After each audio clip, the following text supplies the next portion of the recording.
এই শীতে একবারও ভেজ ডাল খাওয়া হয়নি? তাহলে কি মিস করলে বলো তো। নমস্কার বন্ধুরা, আজ আমি তোমাদের সঙ্গে শেয়ার করব দুর্দান্ত স্বাদের ভেজ ডাল রেসিপি, যেটা খেতে এতটাই মজাদার যে সবাই বারবার চেয়ে খাবে। সবার প্রথমে শুকনো খোলায় 1 বাটি পরিমাণ সোনা মুগ ডাল ভেজে নিচ্ছি। যে কোনো ধরনের মুগ ডাল দিয়ে রেসিপিটি বানানো যায়, তবে সোনা মুগ ডাল দিয়ে বানালে খুব সহজেই তৈরি হয়ে যায় আর খেতেও খুব ভালো লাগে। ডালগুলো হালকা করে ভেজে নেবার পর সুন্দর একটা গন্ধ বেরোলে একটা গামলাতে নামিয়ে 2-3 বার পরিষ্কার জলে ধুয়ে নিতে হবে। এতে কিন্তু ডাল পরিষ্কারও হয়ে যায় আর কোনো রকম গ্যাস বা পেট ফাঁপা হওয়ার সম্ভাবনা থাকে না। ডাল ধুয়ে নেবার পর 2 গ্লাস পরিমাণ জল দিয়ে গ্যাস অন করে এই গামলাটা গ্যাসের উপরে বসিয়ে দিচ্ছি। অন্যদিকে একটা কড়াইতে তেল গরম করে কিছু কাজু বাদাম, কিশমিশ আর কয়েকটা নারকেলের টুকরো ভেজে নিচ্ছি। এই ড্রাই ফ্রুটসগুলো ভেজ ডালের স্বাদ কিন্তু অনেকটাই বাড়িয়ে দেয়, তবে এগুলো না দিলেও কোনো ব্যাপার না। তাছাড়াও কিন্তু ডালের টেস্ট ভালোই হবে খেতে। হালকা করে এগুলোকে ভেজে নেবার পর তুলে নিলাম। এবার ওই তেলে দিয়ে দিচ্ছি ছোটো করে কেটে নেওয়া 1 কাপ ফুলকপি। এর সঙ্গেই দিয়ে দিলাম পাতলা করে কেটে নেওয়া 1 কাপ বিনস, 1 কাপ গাজর।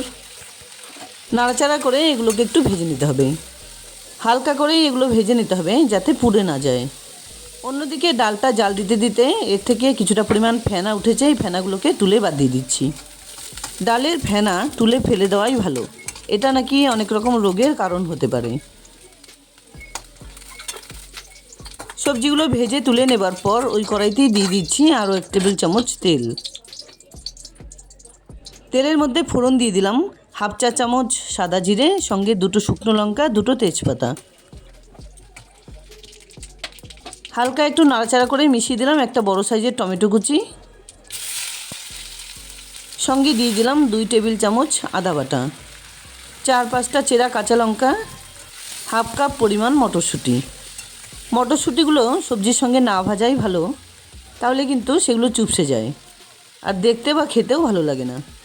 কিছুক্ষণ নাড়াচাড়া করে সেদ্ধ করে নেওয়া ডালটা মিশিয়ে দিলাম, আর তার সঙ্গেই আরও 1/2 গ্লাস পরিমাণ জল নিয়ে সেই জলটা গামলাতে ঘুরিয়ে মিশিয়ে দিলাম।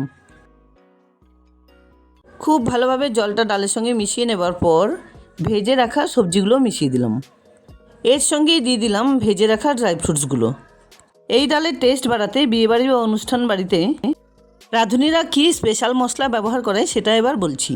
ওপর নিচে খুব ভালোভাবে নাড়াচাড়া করে মিশিয়ে দিলাম পরিমাণ মতো নুন, 1 চা চামচ হলুদ গুঁড়ো, সঙ্গে দিয়ে দিলাম 1 চা চামচ ভাজা মশলা গুঁড়ো।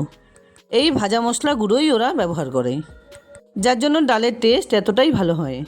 এর সঙ্গে 1 চা চামচ চিনি মিশিয়ে খুব ভালোভাবে নাড়াচাড়া করে ডালটাকে রান্না করে নিতে হবে। ডালের ঘনত্ব কতটা থাকবে সেটা কিন্তু নিজেদের পছন্দের উপরে ডিপেন্ড করছে।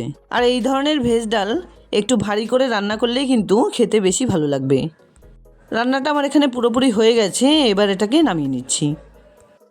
ডাল রান্নার আগে অনেকে ঘি ব্যবহার করে, আমি এখানে নামিয়ে নেবার পরে ঘিটা ইউজ করব। তাতে করে ডালের টেস্ট কিন্তু খুব ভালো থাকবে। যাই হোক, ভাত, রুটি, লুচি, পরোটা সব কিছুর সঙ্গে খাওয়ার মতো দুর্দান্ত স্বাদের ভেজ ডাল রেসিপি আমার রেডি অ্যান্ড সার্ভড। আশা করছি বন্ধুরা আমার এই ভেজ ডাল রেসিপিটি তোমাদের খুব পছন্দ হয়েছে। যদি এতটুকুও ভালো লেগে থাকে তাহলে প্লিজ ভিডিওটাকে একটা লাইক করো, শেয়ার করো ফ্যামিলি ফ্রেন্ডসদের সঙ্গে।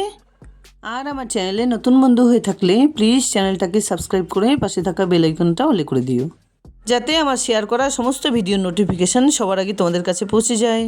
দেখা হচ্ছে নতুন কোনো রেসিপি নিয়ে। ভালো থেকো, ধন্যবাদ।